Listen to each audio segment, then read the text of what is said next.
So ayun guys, nabudol kami ni Mama Olan sa ZAR. And tara, balik na tayo sa hotel to check in.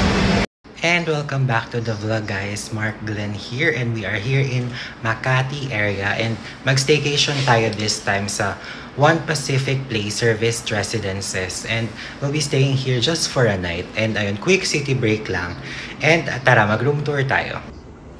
So ayun guys, may mirror dito. And this is a twin bedroom. And ayan, may faucet dyan sa bedside. And they have a water dispenser here sa floor. And ayan, may electric kettle, may mugs, meron ding coffee and tea. And ayun, may phone. And then merong small table here if you're gonna be working. Perfect dito.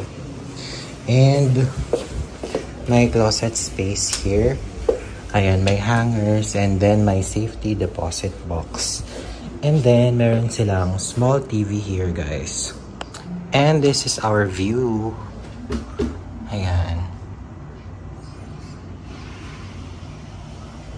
And ito yung in-room dining menu nila, guys. Ayan, check nyo.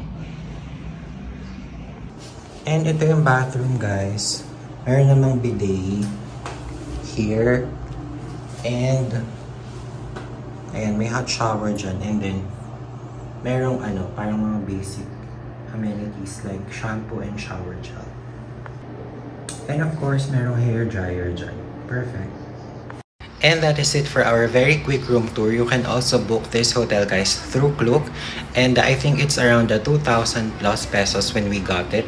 And don't forget to use my promo code, which I will list down below for your convenience. So ayun guys, yung nabook ko na room, wala siyang breakfast. Pero ang sabi ni front desk lady, I think it's around 490 pesos something. Buffet na siya from 6 a.m. to 10 a.m. if you want to avail it. And then they have a swimming pool and gym at the 6th floor which we will visit in a short while. And 6 a.m. to 10 p.m. yung operating hours nun. So ayun, nag-greenbelt lang kami ni Olan and nag-coffee there. So tonight, tignan natin kung saan tayo makakarating and I will update you of course. But for now, check natin yung amenities nila.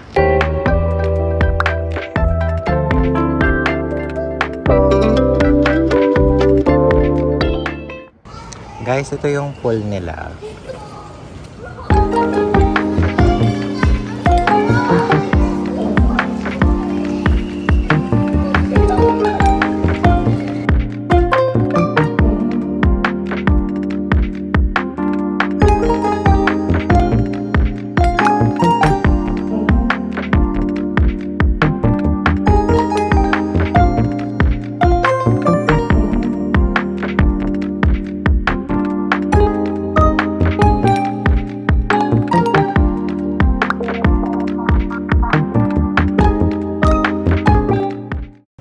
Meron pala silang mini bar and ito yung mga refreshments included. Ayan. May beer, soft drinks, and then may juices here. Diba? Perfect.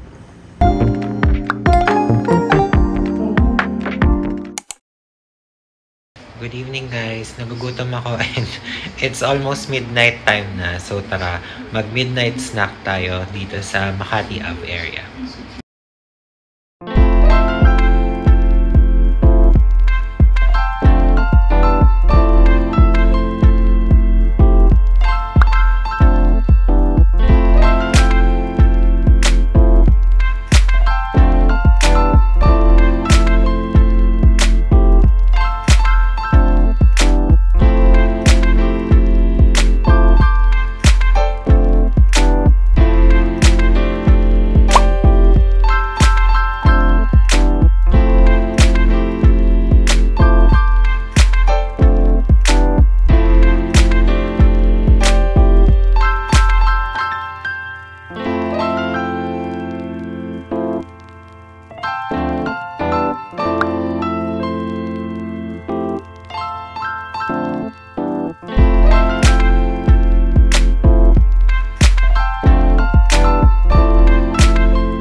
Guys, ang sarap ng katsu sandwich pero gutom pa ako. So, tara, let's go. Maghanap pa tayo ng makakain.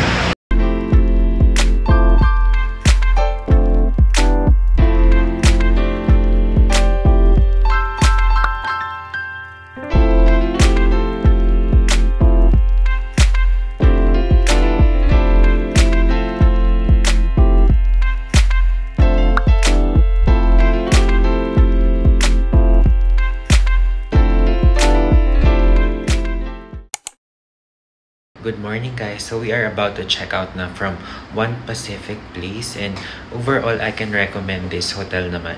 Ang ganda ng location niya and covered naman yung mga basic needs when we are looking for a hotel. So ayun. And tara mag-brunch tayo somewhere.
Hello guys, welcome back to the vlog. Mark Glenn here, and for this vlog we will be staying here in BGC for a quick staycation, and I am back at Hotel 101 Fort dahil sobrang affordable here and ang perfect ng location. But it's a Good Friday today, so it's a Holy Week weekend, So baka wala rin masyadong ganap dito. I just wanna stay somewhere quiet that is not home. So ayun, as a gala, ayun, dito tayo ngayon. And ayun guys, mag-room tour tayo very quick and pakita ko sa inyo kung ano yung mga features ng kwarto dito. So ayun guys, pagpasok ko meron ng keycard dito sa power something nila. And perfect kasi dalawa rin yung pinrovide nila na keycard. Hindi sila nagtitipid sa keycard. And merong bathrobe dito. Diba? Ang bongga kahit budget hotel lang siya. And ayan, merong drawer. May flashlight here. And ito, maraming hangers guys. Ayun. And ito ang bongga, merong parang mini kitchen area dito.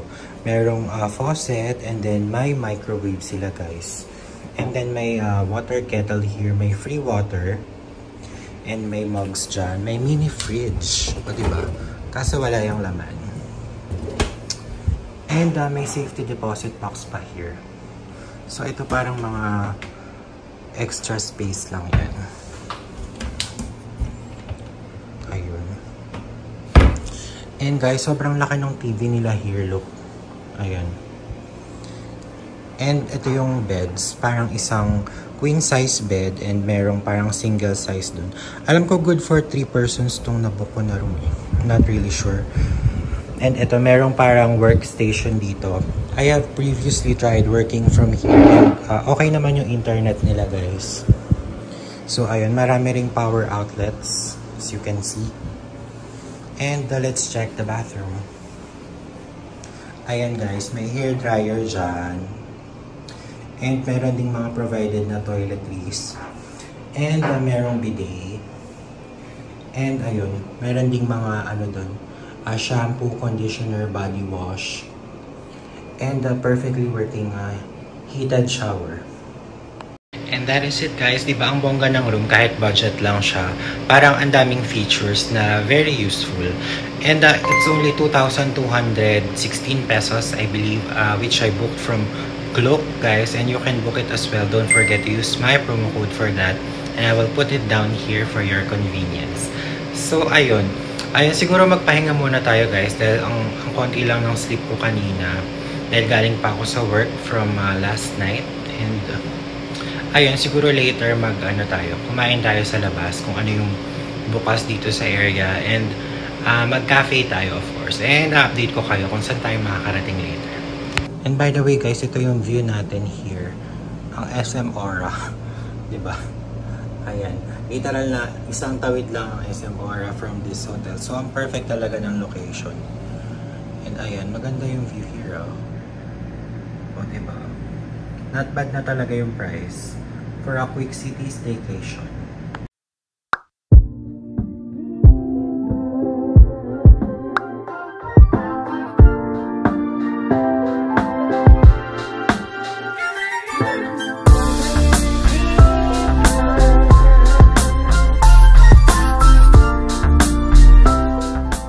Sarado ang mga malls guys. Dito tayo sa Shangri-La tumambay.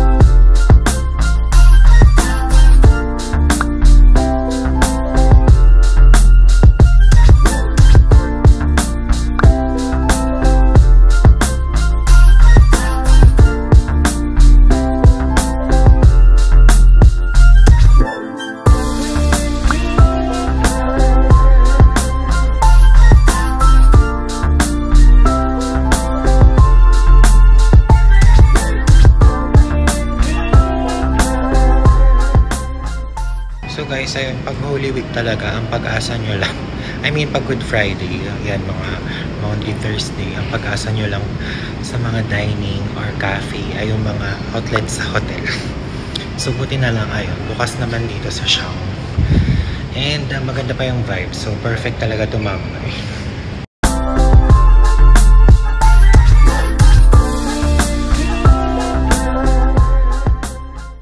Nice, mahangin pero sobrang init ng siya. Parang hair dryer na naka-on yung heater.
Naghanap tayo ng makakainan ng midnight snack dahil magugutom ako.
Good morning guys, so we are about to check out na from Hotel 101 Fort, and as usual I had a good stay naman. Masarap ng sleep ko, and this time hindi tayo nalock sa banyo.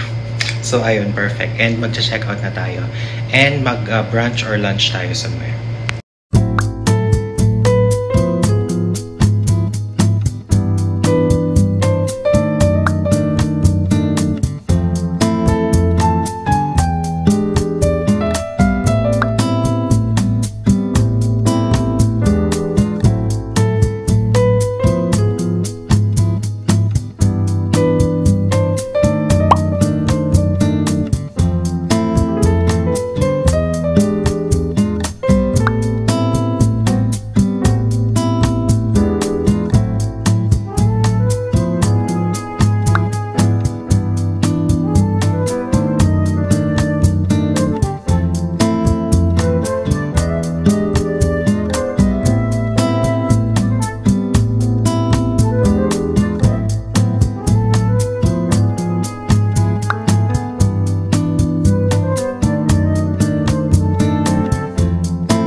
again guys, so we made it to our next budget hotel which is now in Makati.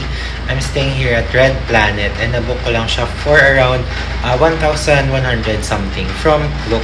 And you can also book it guys from there. And don't forget to use my promo code pag in-avail nyo siya. So ayun, sorry hindi na ako nakapag-vlog masyado kanina sa BGC. Naiya kasi ako mag-vlog pag dito sa Manila, tas ang daming tao. Feeling ko i-judge nila ako. Charot. So ayun, marami tayong napuntahan doon. Nag-coffee lang tayo mostly again dun sa favorite ko na Big House. And then nagpunta kami ng friend ko na si Alex dun sa High Street Lounge na highly recommended tambayan spot ko rin kasi sobrang chill ng vibe at okay yung service doon. Kahit medyo pricey siya, justified naman for me. And nag-week lunch lang din tayo kanina and nag-konting shopping. So ayun, nabudol na naman tayo ng Zara. Wala talaga dapat akong bibilhin doon pero naka 50 off yung parang summer shirt and it's summer season right now. So ang perfect niya. Meron tayong upcoming beach trips. So ayun, abangan nyo rin yan guys. Babalik tayo sa favorite island ko and kung nanonood kayo ng vlogs ko, alam niyo na kung saan yan, sa Boracay. So ayun, for now mag-quick rest lang ako, mag-nap siguro ako and then later nag-ikot-ikot tayo dito sa Makati Ave. Most likely magko-coffee lang naman din ako or light dinner siguro. See you later guys. And before ako mag-nap guys, so ayun, mag-quick room tour muna tayo. So ito yung bed. Parang queen size bed lang siya. And then, may aircon na malamig naman guys. May small TV here. And then, ayan. May bonggang-bonggang mirror dyan. So, ayun. And merong parang side table. And may safety deposit box dyan. I think this one pwede siyang ibaba and maging parang table din. And check natin yung bathroom. So, ayan. Very clean naman guys. May bidet. And ayan, may faucet dyan. And then, ayan yung shower nila. Walang toiletries provided. So, just bring your own guys. And then, merong ano nga pala dito, hair dryer. And may malaking mirror din dyan. And that's it. Guys, nagising ako ng alanganin. And yung hiling kinain lang natin is yung mousse cake sa High Street Lounge sa Siam. So, gutom na ako. Tara, samahan niyo ako kumain tayo ng late night snack or midnight snack sa labas. Kahit 1 AM na pala.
Good morning guys! So we are about to check out now from a Red Planet here at Makati Ave. And I had a good sleep naman. Kahit super basic lang ng room.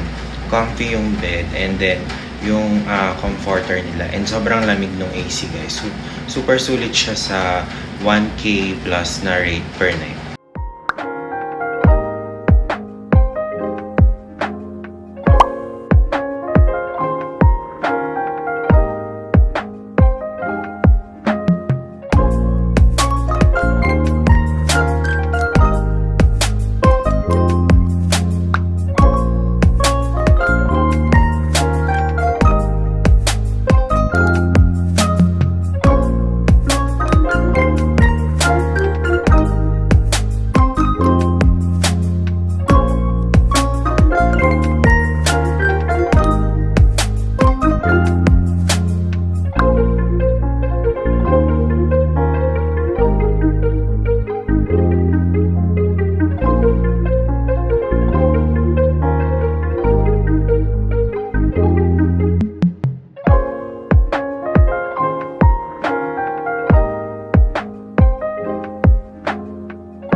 we are back in the room, guys. So, ayun, na-enjoy ko naman yung quick brunch natin sa Commune Cafe. Ang ganda ng space doon. Parang medyo may pagka-Bali vibes yung cafe. Parang very aesthetic, gano'n. And yung kimchi fried rice, na-enjoy ko naman siya. Very breakfast meal, gano'n. And ang sarap ng coffee nila. Yun lang masasabi ko. And bumalik ako sa room kasi hindi pa naman talaga check-out time. Parang may 15 minutes pa tayo. So, sulitin natin yan. Dahil nagbayad naman tayo na tong room na to. Ay, nagpalamig lang ako kasi sobrang init sa labas, guys. Tanghaling tapat na halos. And, ayun, summer ngayon. So, alam niyo na ang weather sa atin sa Pilipinas. Sobrang init.